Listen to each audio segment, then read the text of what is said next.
But I did say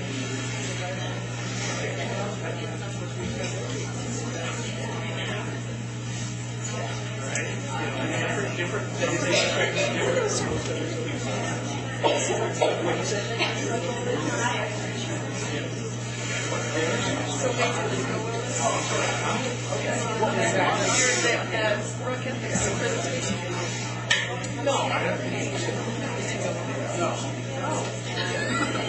Oh, but I learned. Sorry, I missed it. You learned a lot. I did learn a great deal. I think that Kathy has a great difficulty in combining the secular with church and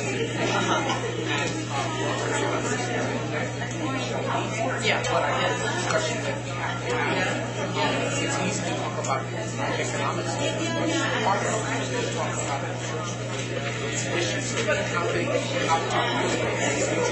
two worlds. So the academy wants the church to be secular, which is not going to happen. Okay, that's not going to happen. What I thought was fascinating, and I couldn't tell from your article, was economics, I didn't realize that there are some urban professionals who are secular, and the connecting of them to some sort of meaning and purpose life and church life, and there was a great opportunity for crossing divides. I think the academy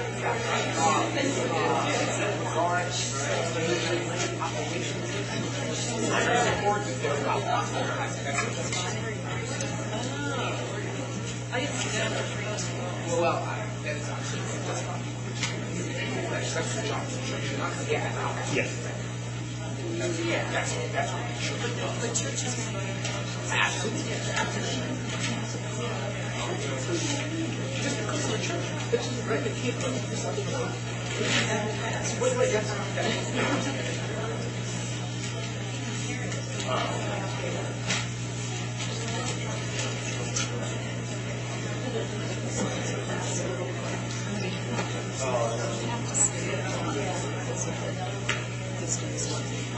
Okay. So walk around. Okay. Oh, okay.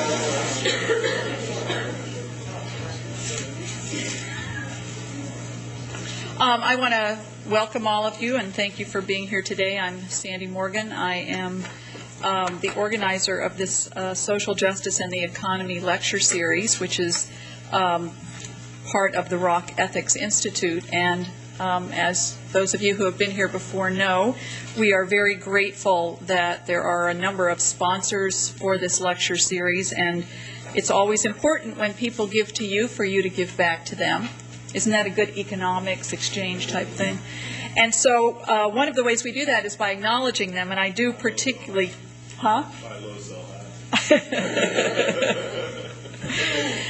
so we particularly want to thank Richard and Ronnie Lippin, the Africana Research Center, the Department of African and African American Studies, the Department of Labor Studies and Employment Relations, the Departments of Psychology, Sociology, Women's Studies, and the university libraries, and also to acknowledge the major donors of the Rock Ethics Institute, Doug and Julie Rock. And I also want to thank Nancy Tawana and the staff, Kathy Rumba and Barb Edwards, who do so much to make this possible.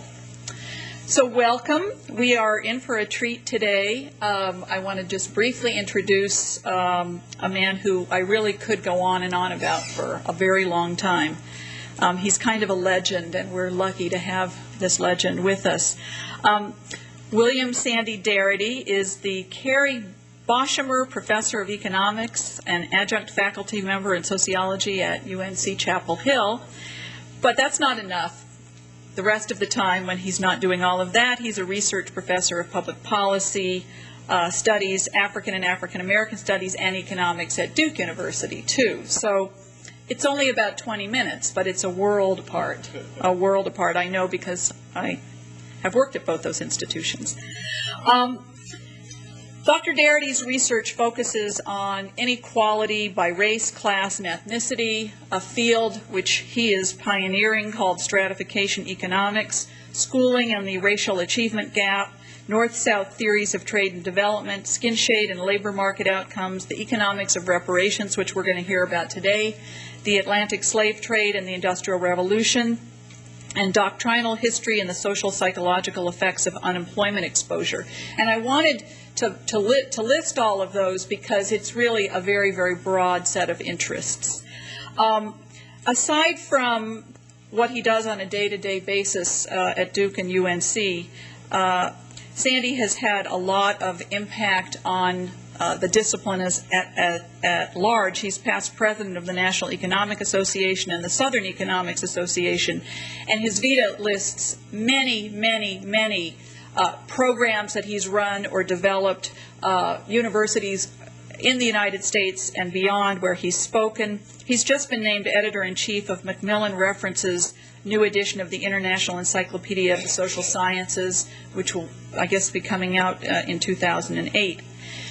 His most recent books are Economics, Economists, and Expectations. I guess those are the 3 E's. Micro Foundations to Macro Applications, co-authored with Warren Young and Robert Leeson. Another co-edited book called Boundaries of Clan and Color, Transnational Comparisons of Intergroup Disparity, both of those published by Routledge. He's published 10 other books and more than 125 articles in professional journals, so I'm not going to go on and read that list. Before he became that distinguished, he got his BA at Brown and a PhD in economics from MIT, and was named a Marshall Scholar upon completion of undergraduate school. So this is a man who does a lot, but when he's not doing those things, this is what I think is so wonderful from his website. He plays harmonica in a local blues band, he coaches youth sports, and he reads in a field other than economics, speculative fiction and science studies. So thank you very much for joining us here today, and I hope you will help me in welcoming Dr. William Darity.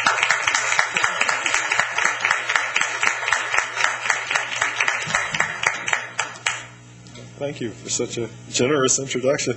It's the first time I've ever been called a legend, but I'm very glad to be here. This is my first trip to Penn State, and I'm enjoying it immensely. I'd like to begin by talking about an old magazine that most of you in the audience will not be familiar with. Some of you probably have seen the latest iteration of Life magazine, which I think now appears as a weekly insert in some of our newspapers. But back in the dark ages, Life magazine was a large, full-volume magazine that came out weekly. It was sort of the epitome of photojournalism. And it had a competitor which was kind of second-rate. It's sort of the equivalent of what Sepia magazine was to Ebony. Okay, some of you may really appreciate that reference. But the competitor was called Look magazine.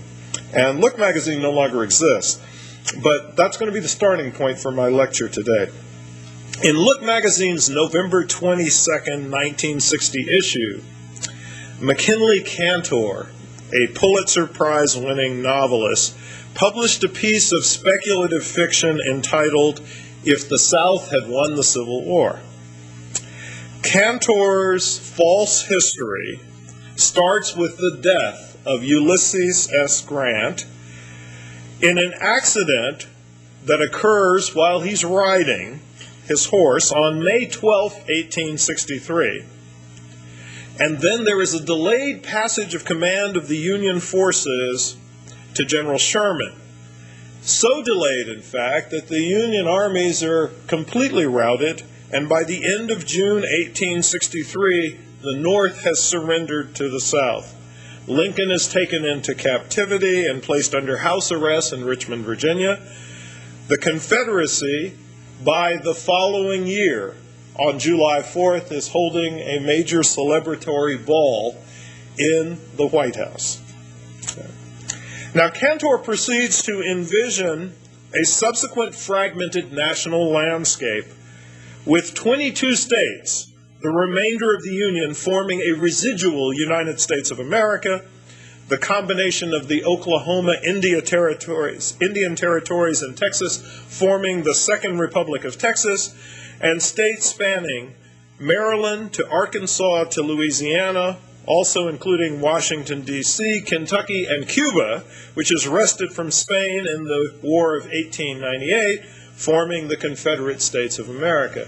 So what was formerly a singular United States of America essentially becomes three different countries. Okay. So I will add that in this envisioning of a speculative alternative history, the South does not win a war of conquest, it wins a war of independence. Okay. Now, there's no purchase of Alaska, so there's no Seward's Folly. And Alaska it remains portion of Russia, and so there is Russian America to the north as of 1960, and the fear of communism is prompting in Cantor's reconceptualization of American history a decision on the part of these three separate countries to unify, to deal with the communist threat. Now, the question I posed in reading this was, okay, so what is Cantor telling us actually happened to folks who looked a lot like me? What happened to the slaves? Well, Cantor envisions the South freeing the slaves in 1885, albeit, and he's not really specific about this, but albeit perhaps ushering in an era or a regime of legal segregation. He actually says that there are some reasons why this occurs. The first is he claims that slavery is economically unsound, and so it sort of runs out of energy. This is interesting because his false novel, his speculative history, predates Fogel and Ingerman's famous book, Time on the Cross, which attempts to demonstrate that slavery, in fact, was quite profitable and quite viable, and probably would have continued indefinitely had not the Civil War taken place. But he also says it was ethically unsustainable in light of emancipation of slaves that was taking place elsewhere throughout the Americas, including Brazil. So if you think about the Cantor narrative, there are relatively benign consequences of Southern victory. The South winning wasn't so bad after all, if in fact the formerly enslaved folk only had to wait, say, another 20 years or so for emancipation. And indeed, in the real world, waiting another 20 years would have put African Americans who had been formerly enslaved in the midst of a consolidating Jim Crow regime throughout the United States. So, maybe wouldn't have been so bad had the South won. Okay. Well, that's the Cantor narrative. Now, some of you may have seen a more recent film called Confederate States of America. Has anybody seen it? Wow. Okay. This movie doesn't seem to circulate, but it's really worth seeing. It has some flaws. It's a little silly in places, but an interesting take. And it contrasts sharply with the Cantor narrative in the following way. The South actually wins a war of conquest in Confederate States of America, and so the South takes over. The entire United States becomes the Confederate States of America. Slavery is legal everywhere, and it carries us up to the present moment where slavery in the United States is primarily a domestic affair.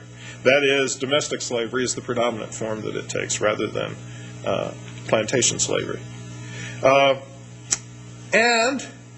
There are television advertisements that are displayed in the course of this movie that are advertisements that provide you with the appropriate services if you are a white slave owner about how to best manage your slaves. Okay. Now, both of these are envisionings that are associated with the persistence of slavery beyond the point in which slavery actually ended in the United States. Okay? somewhat different from, say, Terry Bisson's novel, a very short novel called Fire on the Mountain, in which Bisson explores what the world would have looked like had John Brown been successful at Harper's Ferry. And very different from Du Bois's notion that the United States would have become a true democracy had the 7 mystic years after the Civil War actually been extended further. So these two narratives, the McKinley-Cantor novel, the film Confederate States of America, are predicated on Southern triumph. The question that I want to pose today is, how far removed are they from what actually occurred? That is to say, we know that the white South lost the Civil War. We know that Robert E. Lee surrendered at Appomattox, but I would argue that the South won a critical victory in claiming the story, not only of the Civil War, but in claiming the story of Reconstruction. And as a consequence, our capability to wrap our minds around the question of whether or not the wealth of this nation that is racially disparate is attributable to processes of unjust enrichment and unjust relative deprivation is something that has become quite difficult for us.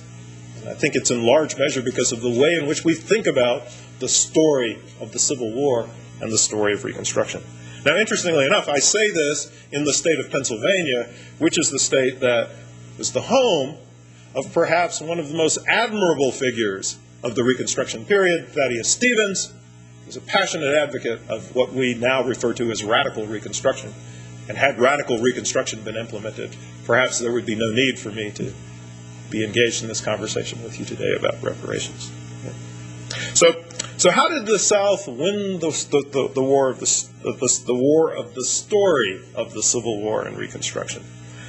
Well, that victory was achieved in large part through mobilization of literature, film, and cultural history. The two films that are perhaps most instrumental in shaping the way in which Americans think about both the Civil War and Reconstruction are Birth of a Nation and Gone with the Wind.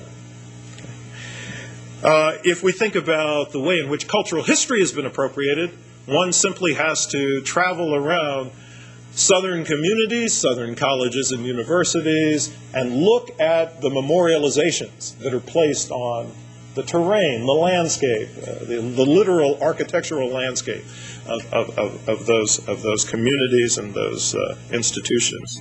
If you were at the University of North Carolina at Chapel Hill, as I've been for many years, and you were to go outside to the main section of the campus that lies right off of Franklin Street, which is sort of the student drag area, you would see a statue that is known affectionately on the campus as Silent Sam. Okay.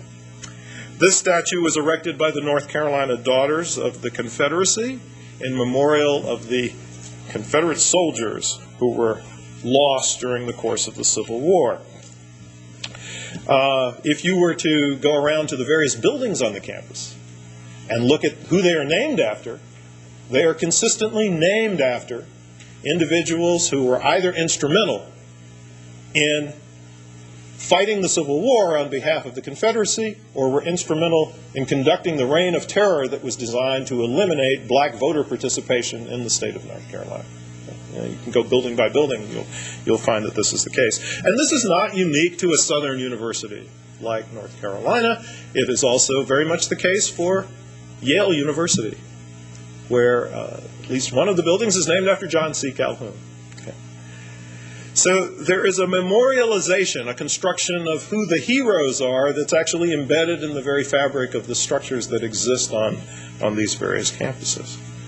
So I would suggest that this is one of the central reasons why there is a reluctance, a hesitation, or a resistance to thinking seriously about reparations, because of the way in which our understanding of what occurred during the Civil War and Reconstruction has been manipulated and maneuvered.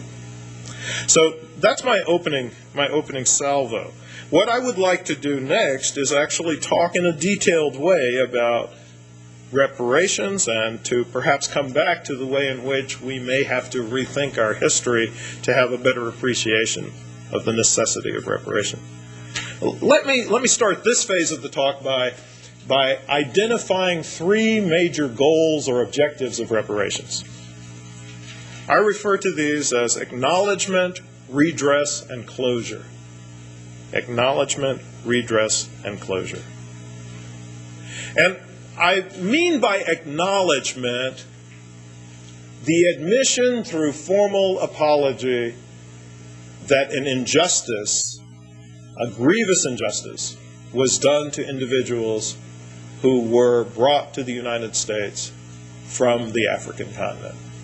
And I mean this on a number of dimensions. Much of the conversation about reparations has been focused exclusively on the significance of slavery. But I would add that perhaps even more important is the subsequent 100 years or so of legal segregation in the United States that we refer to as the Jim Crow period. I would further add that the issue of whether or not there are living victims can be addressed very forthrightly, at least for the time being, if we are talking about Jim Crow. Okay. And I would add further that reparations must be contemplated for ongoing discriminatory practices in the United States. So acknowledgement is the first thing. Second thing is redress or restitution. Now, I recognize that it is impossible to actually restore the lives of individuals who were subjected to slavery or to Jim Crow in such a way that they could live their lives or experience their lives without having been subjected to those traumas. That's impossible. But by the same token, on a daily basis, particularly in the American court system, people who are subjected to traumas are given some form of compensation. There's not an expectation that they will be made completely whole, but there is a recognition that they deserve some acknowledgement of the trauma that they have been subjected to, and that they deserve some form of compensation, even if it does not restore them to their whole selves. Okay? So redress is the second dimension. And the third is closure. Third is closure. And what do I mean by closure? I mean that there would be no further claims made by African Americans for race-based remedies in the aftermath of a successful and effective reparations program. Okay. So, for example, Charles Krauthammer, a few years ago, probably around 1997 or 1998, actually endorsed reparations on the grounds that if reparations were implemented, he would say that that would be a wonderful idea and a foundation for eliminating affirmative action. Well, this society is progressively eliminating affirmative action anyway, but I think that's a Faustian bargain I would take insofar as the reparations program really was sound and well-funded. Okay. So those are the three objectives. Why not do it? Why not acknowledge the legitimacy of the ex-slave's claim for 40 acres and a mule, which was embedded in General Sherman's field order? It was embedded in the Southern Homestead Act. It was embedded in the First Freedmen Bureau Act. Why not acknowledge that that was a claim that was not met and set that as a foundation for trying to compute the magnitude of the reparations that are due to African Americans today? Why not acknowledge that slavery, Jim Crow, and discrimination are horrendous ills and merit some sort of restorative efforts, even if it is impossible to achieve complete restoration? Well, there are substantial objections to reparations, and I would like to talk about those. The easy way to talk about it would be to demonize David Horowitz, who put out this famous ad saying 10 reasons why reparations are a bad idea, not only for America, but for African Americans. But I'd like to go a slightly harder route, and I'd like to demonize an African American who is opposed to reparations. And so I'm going to talk about a paper that Juan Williams did. Some of you may be familiar with Juan Williams, the news journalist, that he did for Gentleman's Quarterly in August 2001 called Get a Check, No Thanks. Okay. So I'm going to talk about Juan Williams' objections. Some of those objections are actually quite similar to some of the objections that Horowitz has raised, but it's somewhat difficult to make the easy charge that Juan Williams is necessarily a racist. So I'm going to talk about Juan Williams' objections today.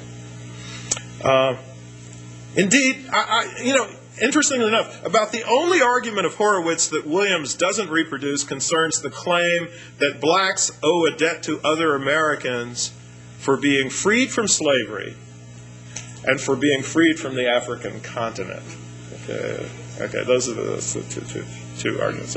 And we can come back to those if you like, but I'm going to talk about the specific arguments that Juan Williams makes. Okay.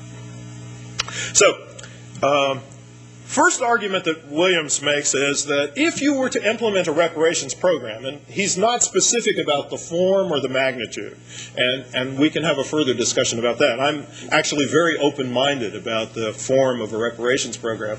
I tend to refer to what I call a reparations portfolio. That is to say, a component of a reparations program should include an apology and a check to individual African Americans who are eligible for the program. I'd be glad to talk about what the eligibility criteria might be. But I'm very open-minded about perhaps having a trust fund of some sort that could be set up for the purposes of enabling people to start business enterprises or to use the funds for educational opportunities. There could be some form of tax relief. There could be some institutions that are developed. For me, substantively, what matters is whether or not these kinds of initiatives would eliminate the huge economic disparities that exist between African Americans and the rest of the population of the United States. So I'm open-minded about that. But the first objection that Juan Williams raises is that if a reparations program were implemented, it would mean that African Americans would forego future moral claims on American society. That's not quite right. African Americans would not forego future moral claims on American society, but African Americans would forego future policy claims that are race-based on American society. I would agree with that. That's one of the objectives. Remember, the third goal of a reparations program, from my standpoint, is closure. Okay? Second kind of question is, well, what about African complicity? Williams says, the only reason African Americans who are advocates of reparations are not approaching African countries is because they don't have the deep pockets to pay the debt. Well, I have several comments about this. The first of these is it presumes that there was never any significant African opposition to slavery or the slave trade. This is incorrect. And of course there was, and one of the great examples is the war that was waged by Queen Nzinga against a variety of Europeans for the purposes of trying to bring a termination to the slave trade. There are other examples. There's an interesting book that I just saw that's going to be used as part of Patrick Manning's lecture, edited by Sylviane Diouf, which is called, it's on the subject of African opposition and African resistance to the slave trade. So here is a case where African complicity was a consequence of coercion achieved by might over right. That is to say, the Africans who resisted did not win the struggle. They lost the struggle. They didn't have the same caliber of weaponry. They didn't have the same capacity to maintain the opposition. So that's the first thing, that African complicity was not something that was voluntarily purchased. Second thing is that once it was not voluntarily purchased, once you had institutionalized a slave trade, you create a prisoner's dilemma for the African population. The prisoner's dilemma is the following. Either you participate in the slave trade from the standpoint of being engaged as traders, or you become objects of the trade itself. This is a very, very difficult prisoner's dilemma. Third point I would make is that in the instance where we talk about traffic, immoral traffic in goods, in this case immoral traffic in human beings, what is always decisive is the demand for the product. Okay. So let me give you an analogy with the drug trade. There was all of this emphasis on trying to stop the drug trade by cutting off supply. This is a famous war on drugs. But, you know, you will always have the construction of channels of supply as long as there is a demand for the product. Right? And similarly, you are going to have a situation where you're going to have supplies of slave laborers as long as there is a demand for it. And where does the demand come? The demand comes from the side of the European architects of the slave plantation system in the Americas. It's also interesting, though, that the only formal apology ever made to African Americans about slavery was made from an African country, the country of Benin. And I understand that Ghana has some kind of unusual arrangement where African Americans who return to Ghana are granted some access to land. Okay, now here's the third one. And this third objection is very closely related to the imaging of Reconstruction. Okay, now here's how Reconstruction has been imaged, as I see it, in much of America's media. Sort of these uncultured, untutored African American ex-slaves take over Southern legislatures and wreak havoc. Okay, there's corruption and bad behavior. And if you were to look at the movie Birth of a Nation, you know, people are eating chicken in the South Carolina legislature and putting their feet up on the tables without any shoes on. So there's this imaging of Reconstruction as a disastrous experience in Negro rule. Okay. So this would suggest that in some ways the flaws and weaknesses in African American life are attributable to dysfunction in the African American community itself. Whether this dysfunction is attributable to some genetic factors or some cultural factors, that becomes the core explanation for why we observe these huge disparities today. In a way, Juan Williams echoes that position as a way of repudiating the importance of adopting a reparations program. He says that the problems confronting black people today are not due to slavery. No contemporary harm is attributable to slavery. No contemporary harm is attributable to slavery. And here I think it's worth actually quoting him at greater length. He says, in an essay in a recent issue of Ebony, Randall Robinson persuasively argued that it is time for all Americans to open their eyes to the consequences of America's history of slavery and racial discrimination. He cited high rates among blacks of infant mortality, poverty, unemployment, and imprisonment, poor quality schools, and difficulty obtaining credit. Robinson concluded that these problems have their roots in slavery. Says Juan Williams, this is a stretch. Okay. Well, okay.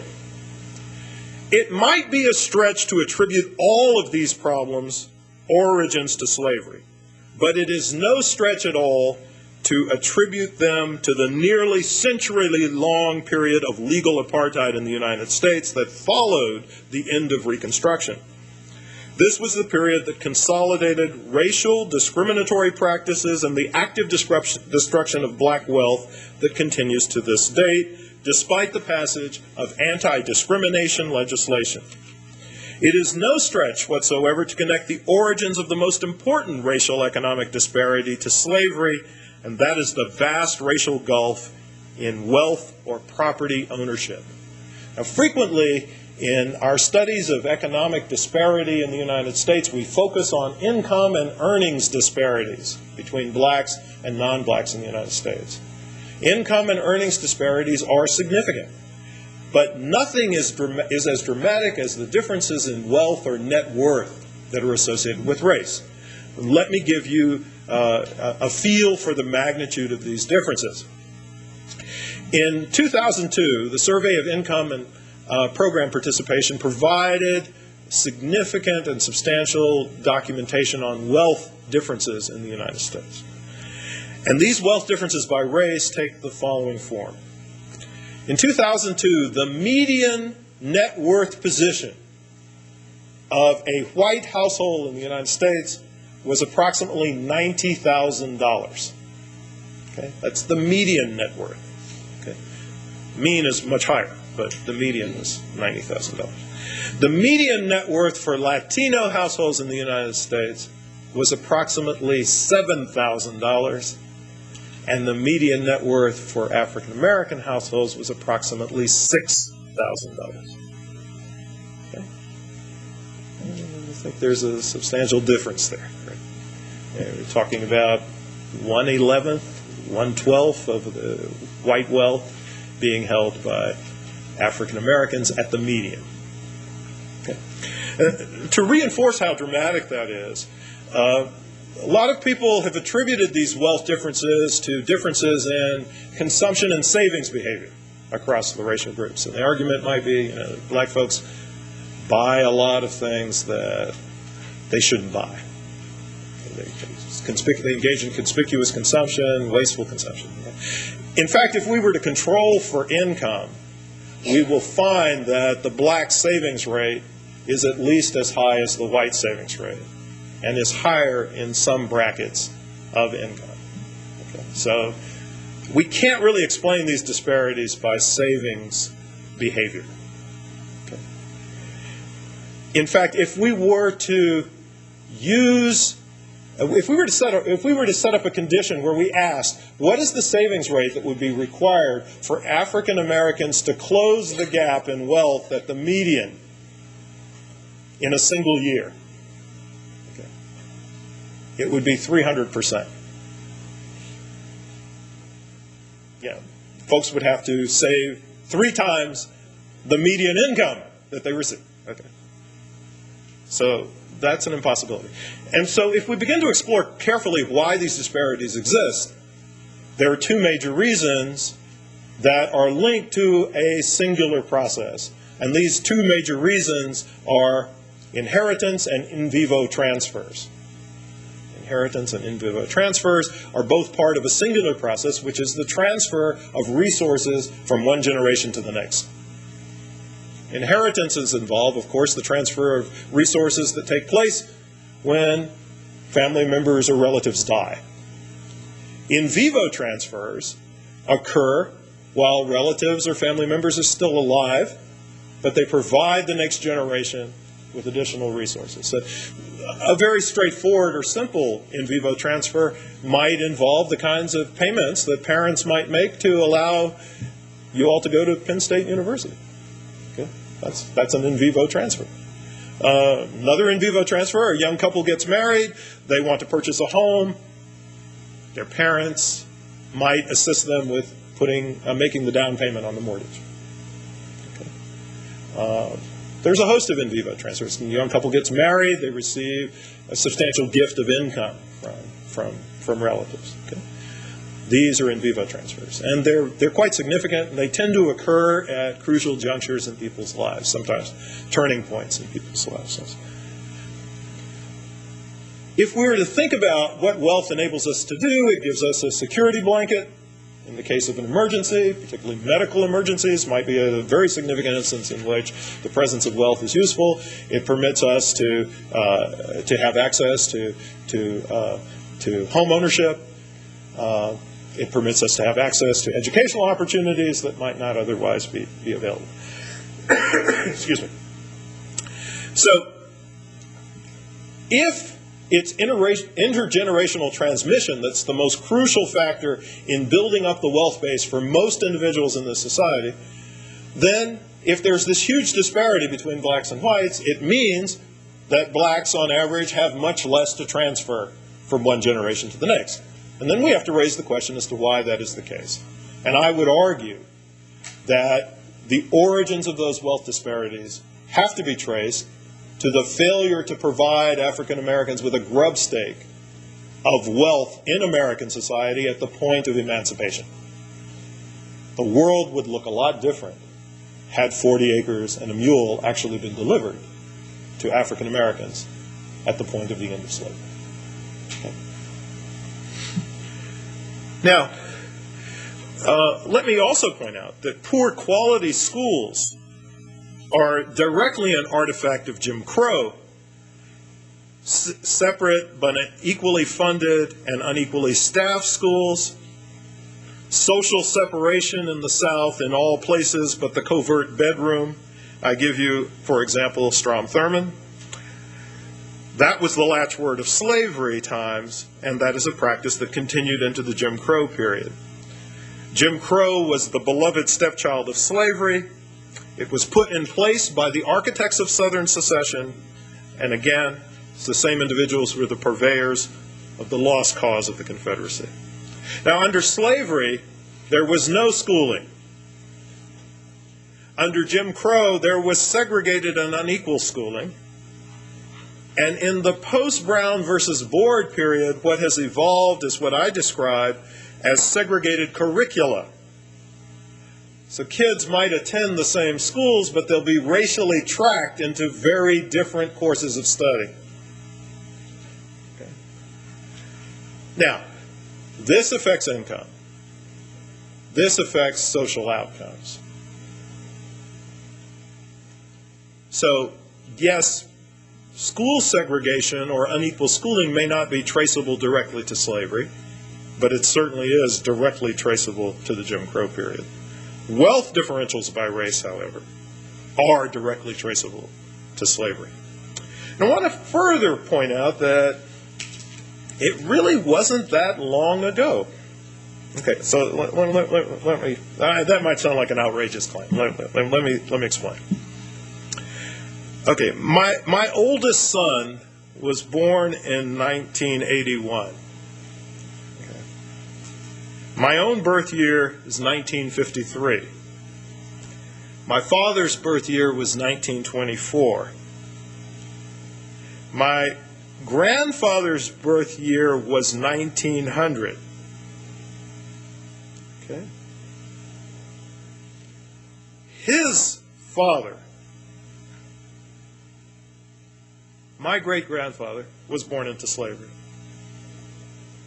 So we're actually talking about 5 generations. Okay. I have a friend, Kenny Lewis, who actually represents the 4th generation. His daughter represents the 4th generation from slavery because he has a living grandmother who's slightly over 100 years of age. So if you think about this generationally, slavery wasn't that long ago. Now, if you ask about Jim Crow, well, I was born in 1953. The Brown versus Board decision was 1954. The Civil Rights Act was passed in 1964. First 10 years of my life, legal apartheid in the United States. Okay. And my father spent most of his life under such an arrangement. Okay. Fourth kind of argument that's raised by Juan Williams is that reparations won't reach the folks most in need. Okay. Reparations won't reach the folks most in need. So Williams is really arguing that essentially reparations is a program of enrichment for well-off blacks. Okay. Okay. So my wife wouldn't appreciate my saying this, but I'm going to say it anyway. Okay. So I'll say this now.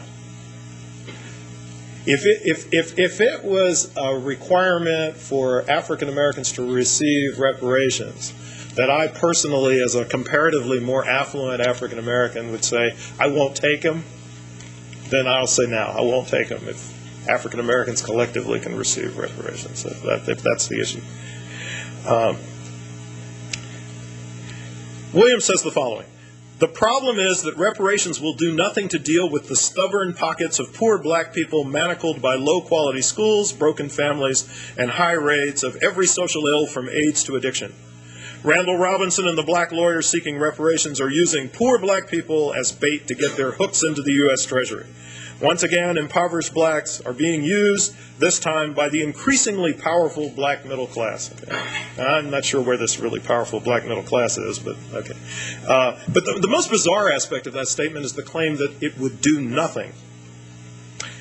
Is the presumption here that poor black people who are stubbornly committed to their poverty condition, that they want to be poor and they are taking actions to stay poor, or is it the poverty that stubbornly enmeshes them in difficult conditions? If it's the latter, obviously a sufficiently large reparations payment necessarily would lift them out of poverty. It is impossible to claim that reparations will do nothing. But furthermore, reparations programs historically, wherever they have been implemented, are generally not anti-poverty programs. The target population is one that has suffered a historically profound injustice, regardless of the conditions of the individuals now living. Typically, in providing compensation, no assessment is performed about whether the target population's current members are affluent or are in poverty. However, if this is genuinely a concern of Juan Williams's, a reparations program can be designed to provide greater resources to those who are poorer among the African American population. That is to say, you could have some sort of reparations program where there is a progressive kind of payment scheme or a progressive access to the various kinds of options that the reparations programs provides. And as well, as I suggested, you could have some institution building for more permanent assistance in the form of endowments that might be provided. But I would find it offensive to conceive of saying to individuals who were survivors of the Nazi Holocaust that because they happen to be wealthy today, they would be less eligible for compensation than poor survivors of the Holocaust. Okay? And finally, where is this powerful black middle class that Juan Williams is talking about? I definitely want to join it when Williams can point me toward it. Now here's the other one. And this is what I call the Dave Chappelle issue. Okay. Now, how many of you saw the Dave Chappelle skit on reparations? Okay. So here's what Juan Williams says. Essentially, he says, well, you could give folks the money, but they wouldn't know what to do with it anyway. Okay. So he says, in my opinion, even if the government handed out checks for reparations, it is a good bet that a year later, many low-income blacks would still be poor as their money is squandered or mishandled. At best, the poor may get a one-time spending spree out of their payment from the government, but substantial changes in their lives and in the lives of their children are unlikely. Okay, so this is back to this notion that these folks are dysfunctional and that's why they're poor. Okay. So, first of all, this line of argument is paternalistic. No one told the Japanese American recipients of reparations payments how to spend the money. Okay? So why should anyone be telling African Americans? But, however, if this is really a genuine concern, there are alternatives. First, you could have what I like to call pre-reparations preparation. Okay, so if you knew that a reparations program was going to come online at a particular point in time, then there could be a series of initiatives or efforts to try to enlighten people about how best to use the resources. Okay. Second, you could sequence the payments. There's no reason why the payments have to be made all in one lump sum. And third, as I've proposed, the dimension of this program ought to involve institution building, which would be a way of avoiding having this question of mishandling the sums of money, unless, of course, you put the wrong people in charge of the institutions. And that would be a potential issue. But I'm really struck by the notion that sort of African Americans singularly would not be able to spend the money in a sensible way. Okay. Then the argument's made, and this is one of the last two that I'm going to talk about. Pursuit of all of this will stir greater white hostility and opposition to the African American population. Okay. Well, I think quite the contrary, because in my view, the only way to successfully adopt and implement a reparations program is to do it legislatively. It would have to involve a federal law that is passed by Congress.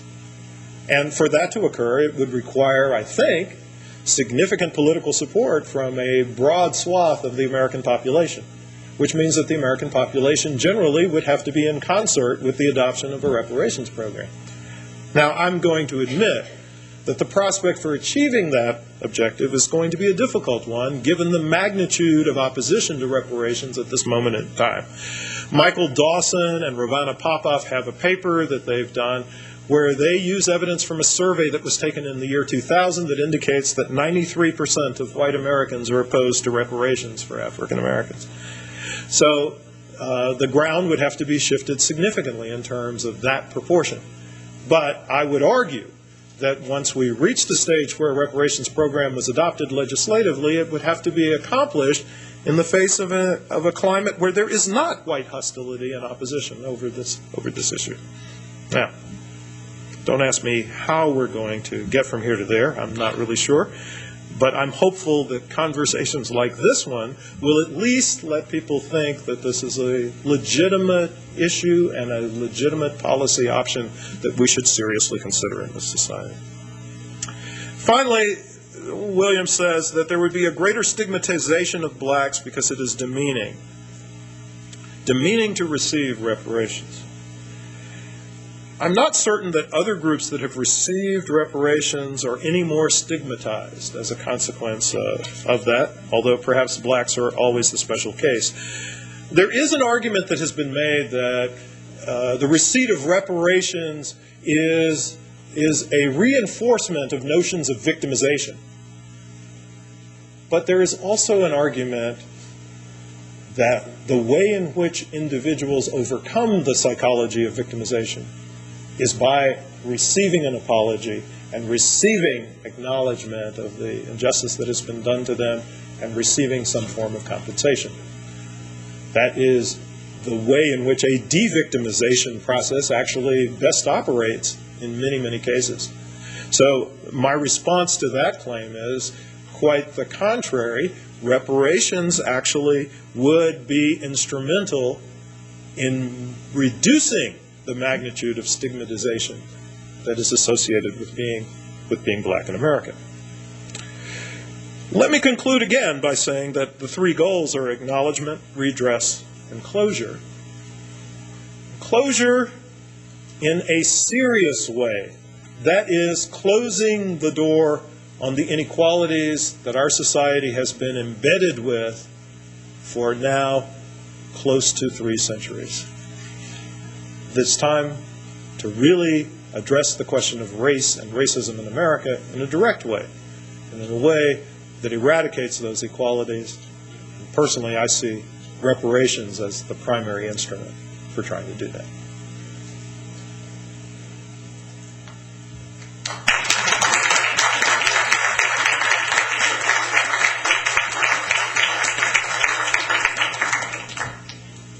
So because we are being taped, we have to follow certain rules, which include speaking into this when you have a question to ask.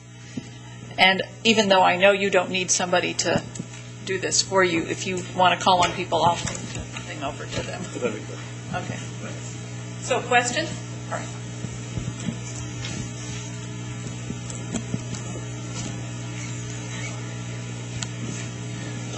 Thank you for that great talk. I follow the argument that's being made. I'm trying to distinguish between strategies that have to do with reparations and sort of what I would see sort of class-based politics launched against communities of color in general.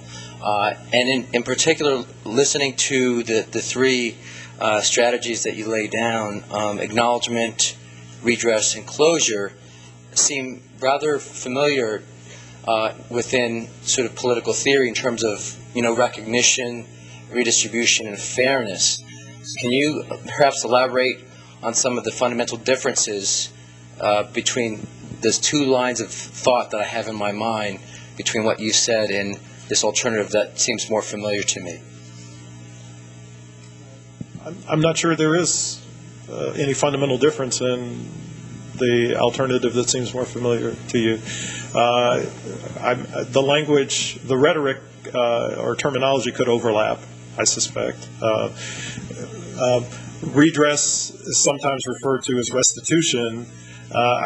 For all people, I'm not sure those terms are exactly equivalent, but for the purposes of the way I'm thinking about these issues, they serve the same function.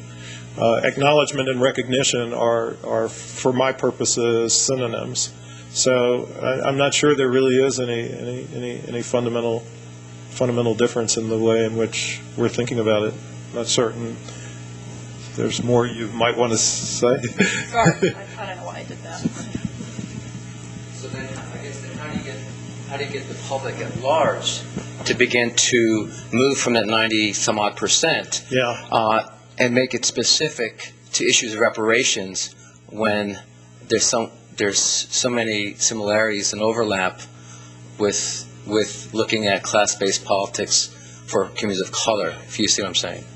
Oh, no, okay, so I misunderstood. I thought you were asking me whether or not there were real similarities in terms of other concepts of norms of I guess restitution, and I'm saying no, I don't think there are.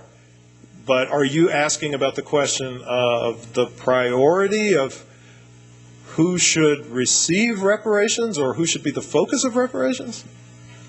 Maybe not in those. I mean, I don't understand why there's some notion that a class-based program of social change might be mutually exclusive from an effort to address the very specific historic injustices that confronted African Americans in this country. I'm not sure. Well, I'm just focusing on your opening statement about the imagery that's powerful to move a public. Yeah. And if your example going back to that in the South, it was the South that captured the imagery, then I'm thinking about sort of pragmatically speaking, the strategies to move that public and how to I guess further articulate the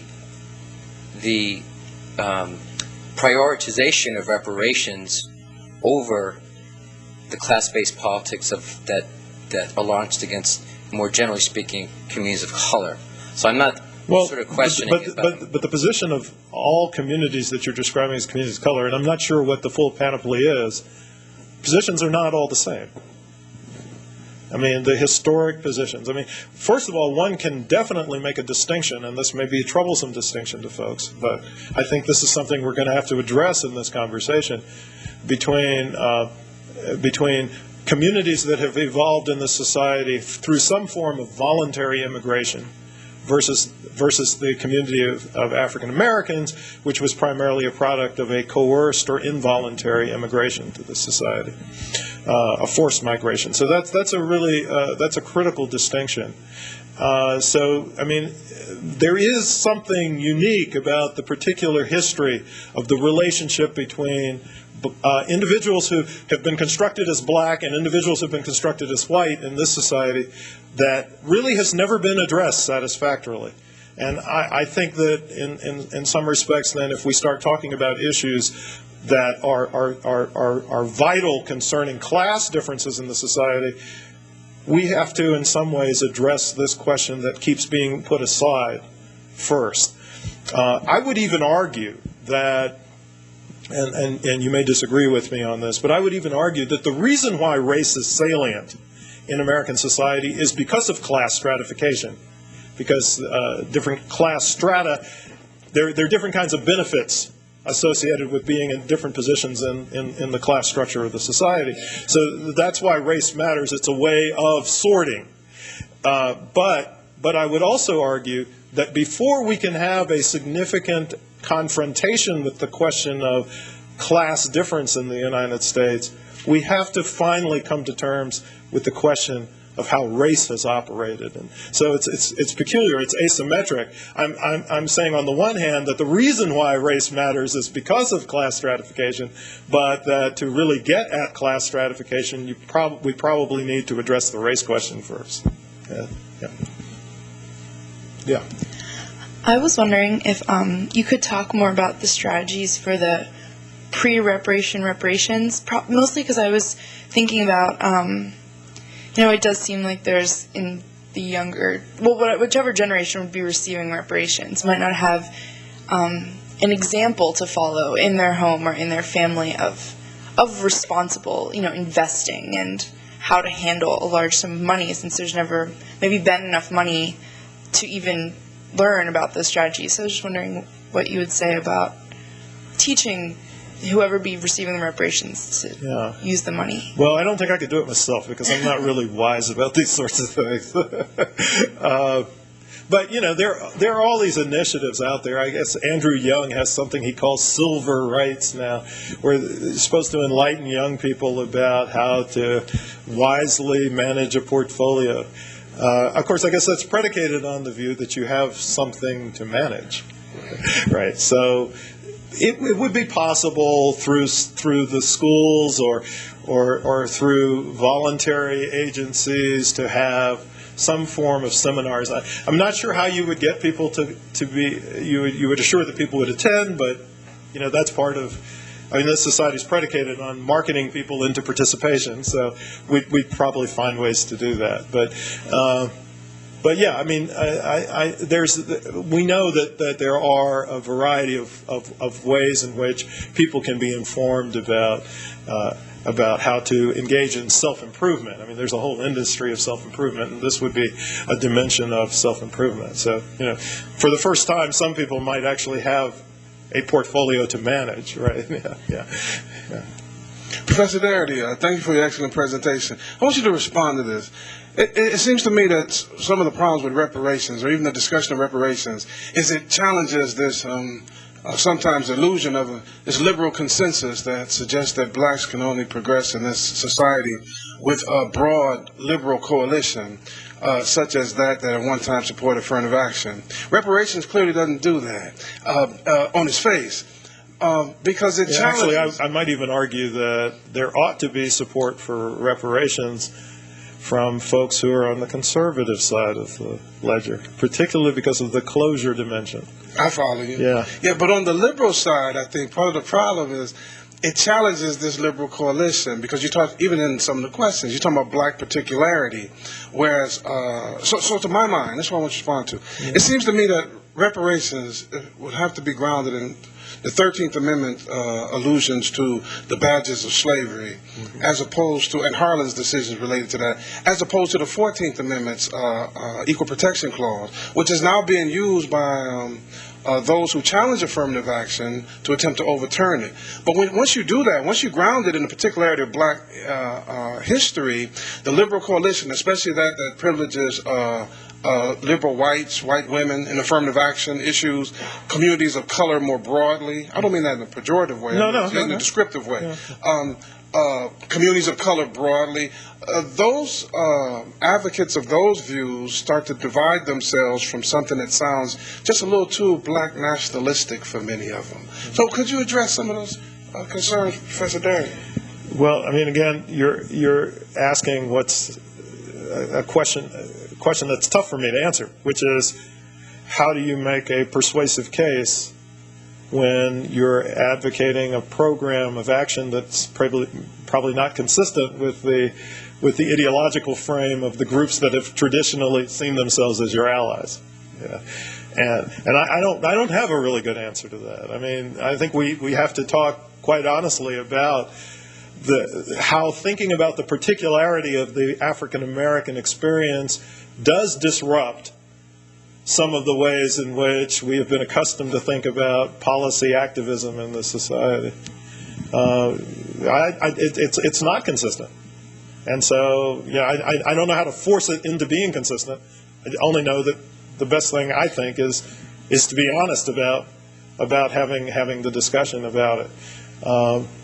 And again, a claim that in the long term, the adoption of such a program, if it's well done, is exactly the sort of thing that could make it possible for some people to realize what they have idealized about a colorblind society.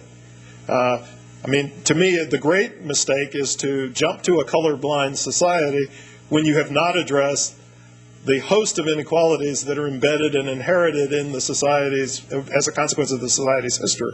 So yeah, we'd have to really talk about whether this could make for a better world for everyone by doing it. But it's certainly not consistent with the standard kind of programmatic agenda that you're describing as sort of liberal agenda.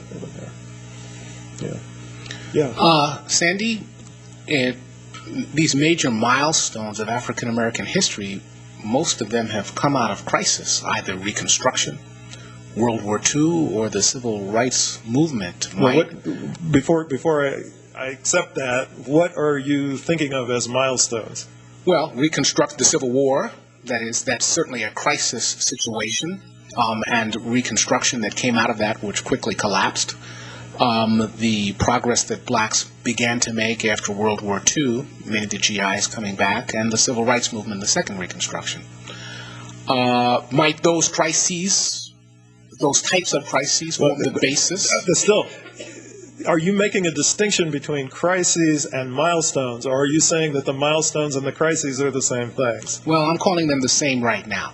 I'm calling them all right. the same. I don't want to make a distinction. Okay. That is, so for instance, let's just look at affirmative action, right? We say that affirmative action was born out of the civil rights movement and many of the issues that maybe politicians... more accurately out of the urban riots. But well, yeah, okay, all right, I'll take that. So anyway, I'm just suggesting to you, might that form the basis for, and I don't have anything in mind, for the basis for the coalitions that, or the broad popular support that might be necessary for reparations. I don't have the foggiest idea what that might be. I don't know. I honestly don't know. I certainly don't want to create a crisis for the purposes of trying to to generate support for reparations. We have enough crises as it is, especially without war. Yeah. Hi. I really enjoyed your talk, and one of the questions that I have, it's kind of a twofold question. My first question is, how are you defining African American, especially since I'm thinking of the fluidity in terms of migration with, especially in early America, with the Caribbean and in Latin America. I'm just wondering who would benefit from reparation, and also the international context for reparation in the U.S., specifically, of course, European countries like France and England, and in terms of their involvement in slavery in the Caribbean as well as Latin America. How do you then how does your idea or your design for reparation look in such a context? Okay, thanks, Mary. Okay. First, let me address the question of eligibility, which I think is part of what you're asking. Or it's not just who do I identify as African American, but who specifically would I say should be eligible for receipt of reparations. And there are two criteria that I've tended to emphasize in my conversations about this subject. The first is that an individual would have to demonstrate that he or she had an ancestor who was enslaved in the United States. And then the second criteria would be that the individual, for, say, up to 10 years before the onset of the reparations program, would have to show that they had self-identified as black, colored, Negro, or African American. And there's actually a very straightforward way in which people can do that if they are of sufficient age, which is to make their racial self-identification on their census response public information. Okay, so those would be the two criteria. So that does obviate the notion of reparations being something, at least U.S. reparations, being something that would be provided to individuals who had immigrated to the United States at a point at which they could not have had a relative who was enslaved in the United States. In terms of the question of social justice surrounding slavery and its aftermath for individuals from other parts of the world, then I think they need to direct that to the pertinent colonial power. So, for example, if there's an issue of reparations concerning, say, Jamaica's population or Trinidad's population, it seems to me that the object of attention is Britain. And similarly for the former French colonies of the Caribbean. And there is an issue of reparations associated with colonialism and imperialism for all the African nations. But I can't handle all of those, and so I would urge the individuals who are from those countries to take on that task if they think it's appropriate. But yeah, the World Conference Against Racism began to really talk about this issue of these grievous social injustices associated with the phenomenon of European expansion and how that might be addressed on a global scale. And but the U.S. government was the most recalcitrant of the participants at that conference. And so, in a way, it would suggest that maybe African Americans still would have the most difficult road to hoe on this issue. But again, I've said many times, if it was 1955 and I was in Johannesburg, South Africa, I probably would think apartheid would never come to an end. And so, to the extent that this is the morally correct thing to do, I would suggest that we pursue it, even if the odds look low at this point in time. I have a question about what I'm sensing is a little bit, not just in your discussion, but I think in general in discussions of reparations, is a little bit of an ambiguity and maybe even an ambivalence about whether or not to make it primarily about slavery or also about Jim Crow. And in fact, the kinds of discriminatory practices that occurred widely in the North with redlining and very strong de facto segregation. I just was wondering, your paper includes criteria that you just outlined, saying that you'd have to prove slave ancestry, and on the one hand that really ties it very much to reparations for slavery. On the other hand, you have all these calculations of what the costs of apartheid were during Jim Crow, and in fact the one that just blows me away is the loss of land from 15 million to acres to a million, which I knew about white land grabs, but I didn't know about it. So that's well, okay. Oh, sorry. No, it's all right. It's all right. And I'll come back to the more central question that you're asking. But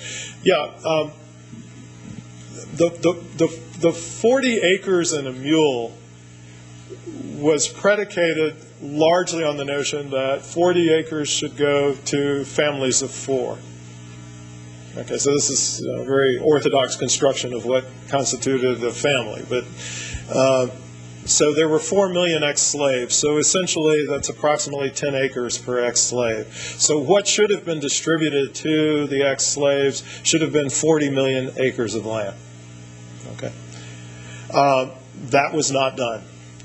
But during the intervening period between Reconstruction and the beginning of the 20th century, African Americans, I'm not even sure how, but somehow accumulated about 15 million acres of land in the South. Over the course of the subsequent century, that 15 million acres of land was actually lost, a variety of ways. Some of this included outright theft and seizure. Some of the seizures were actually conducted by white terrorist bands who drove people off of the property that they owned and then proceeded to find ways to destroy the records of who actually owned the land. Some of it was through fraud, and some of it was through familial disputes over who should have the land. but a significant portion was theft and seizure. And so today, the best estimates suggest that African Americans own about 1 million acres of land in the South. There's a huge process of land loss, and so that's a loss of wealth or a foundation for wealth. Okay. So what should have been 40 million acres actually became 15 million acres, which was not maintained. Okay. So that was your reference. Okay. The reason I'm actually receptive to the argument that maybe reparations should exclusively be for Jim Crow. There's a book by Boris Bitker called "The Case for Black Reparations," which takes the position that Jim Crow is the reason why we should consider a reparations plan and not think about slavery. My emphasis on slave ancestry as a foundation for determining eligibility is because of my emphasis on the particularity of the black or African American experience. And the troublesome question of whether or not individuals should receive reparations who are part of families who voluntarily migrated to a racist society. It's a tricky one for me. I don't know what people think, but if you were to go the route of rooting reparations exclusively on the basis of Jim Crow, that would really become a very, very telling question to ask about who should be eligible. So that's the reason. Not because I would actually say that in some ways Jim Crow was much more instrumental in consolidating the inequalities that came out of slavery than slavery itself. But that's the hard question: is how do you treat the position of folks who voluntarily migrated to this society? I don't know. I'm willing to hear what people think about that. That's the big ethical question. Can I ask a quick question, and then I'll take it over there? In some of the other reparations, the history of other reparations, there's been an attempt to go not simply to governments, but to enterprises that benefited. I was struck by the buildings at UNC and other places, and we do know that there are families with names who we can identify as historically having been direct beneficiaries, all obviously whites in general, but direct beneficiaries. So I'm wondering two things. One, if you don't want to just go after individuals, is there a reason for not going after individual families or enterprises? That's my first, corporations that emerged on the basis of monies made in slavery. Well, there's some attempt to do that. Deidre Farmer, right? Pellman Farmer. I always mess up her name, but she's attempted to do that to some extent. The lawsuits that Charles Ogletree's team have been pursuing are attempting to do that sort of thing. But I guess this may be a philosophical rather than a strategic concern. It strikes me that all of those activities were embedded within the frame of a social and legal system that was maintained at the federal level. And so ultimately, I think that's where the redress has to come from. Any corporation could say, well, slavery was legal when we took advantage of slave labor, or when we made money off of insurance policies we gave to slave owners for their slave property. And in some fundamental sense, they're correct. So I think that ultimately you have to address the source of the legal foundation for these practices, and I think that requires redress to come from the government. But I certainly, ultimately, well, it wasn't always all of us. Yeah, okay.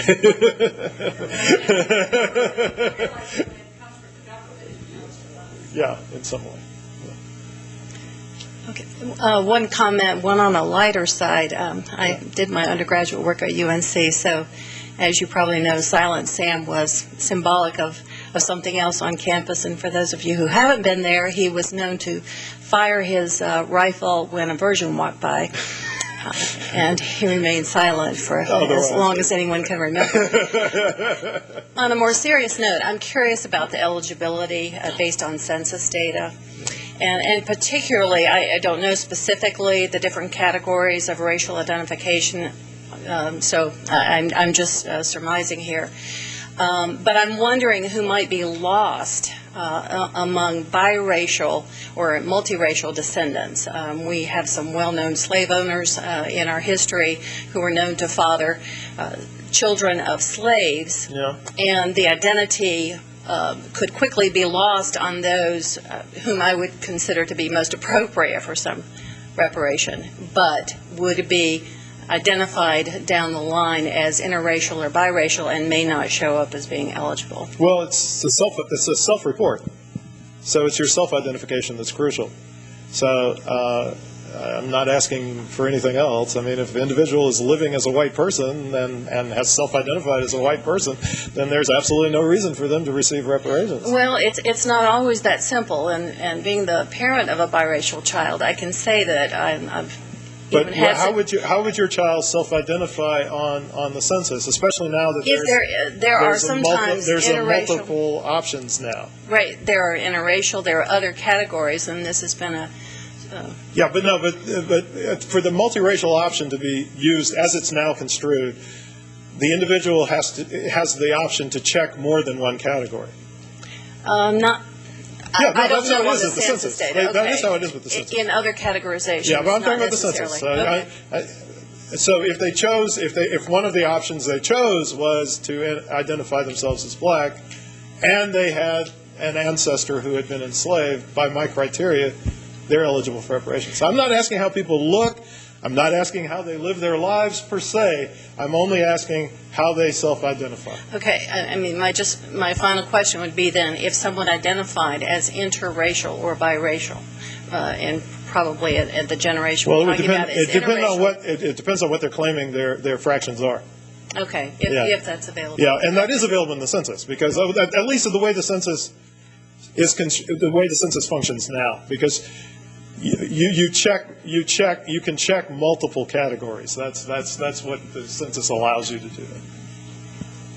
Yeah, I just was thinking as you were explaining this about the sort of the 90% that, or the 90-some percent, and what would bring the rest of us on board. And it seems to me, I mean, there's a certain parallel, it seemed to me, to why, in theory, the Truth and Reconciliation Commission decided to publicly own its history. Yes. And there could be some major educational advantage, even at a minimum, the acknowledgement part of what you're saying. Absolutely. And I mean, there's an educational advantage to just having a conversation about the reparations issue, I think. Well, I mean, I think one of the things you do is sort of bring it not only across the generations about that it's not that far back in history, but that there isn't this big leap from slavery to here without a lot of other things being related to it in between that contributes to huge disadvantage. So I wonder, has there been any, I guess the first question I have is why Clinton did not, I mean, there was some talk of him doing the acknowledgement and it didn't happen, right? Right. I guess he must, knowing Clinton, he must have decided that there was not a sufficient political advantage to doing it. Then they relate. But John Conyers has a bill that's been, he's tried to get out of committee since 1986, I think, to form the equivalent of what would be a Truth and Reconciliation Commission. I mean, that would be the starting point. The prelude to the Japanese-American reparations was the formation of a commission whose charge was to investigate the historical circumstances of the imprisonment of Japanese Americans during World War II. So that would be the prelude. And that, to the extent that there's public attention drawn to the activities of that commission, that creates a basis for conversation, exchange, and information that wouldn't have existed before, and may begin to shift the ground some.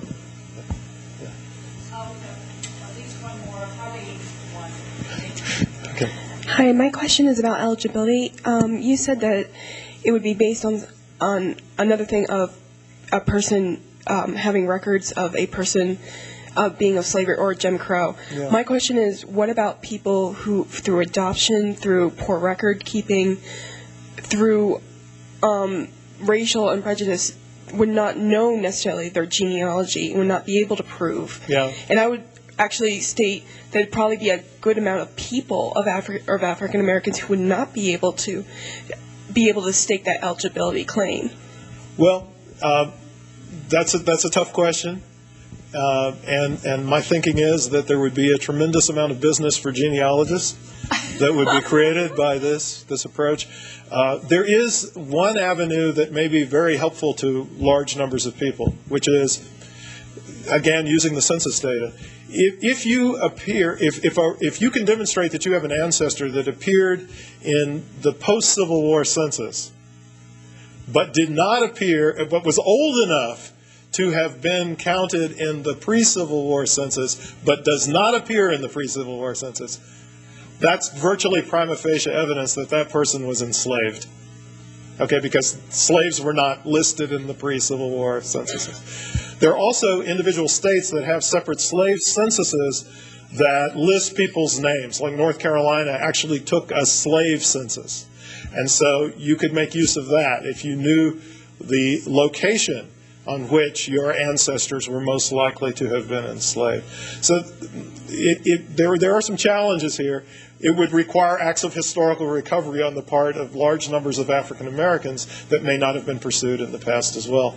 But I don't know. We could eliminate that criteria. We could have it solely as the criteria how you self-identified 10 years prior to the onset of the census, in which case then we're not making a distinction between black folks who came here at a later point in time and black folks who have been here or have ancestors who were here at during the period of slavery. That would be an option. I'm willing to hear people's thoughts on that, but it seems to me there is something. I like the language that we've been using today about particularity. There is something that is particular or unique about the history of African Americans in this country, and that's a way of addressing that. But you're right. It would not necessarily be easy to do for everyone. I mean, I would accept the record in a family Bible if that was necessary. I mean, the question becomes, what's our standards for documentation here also?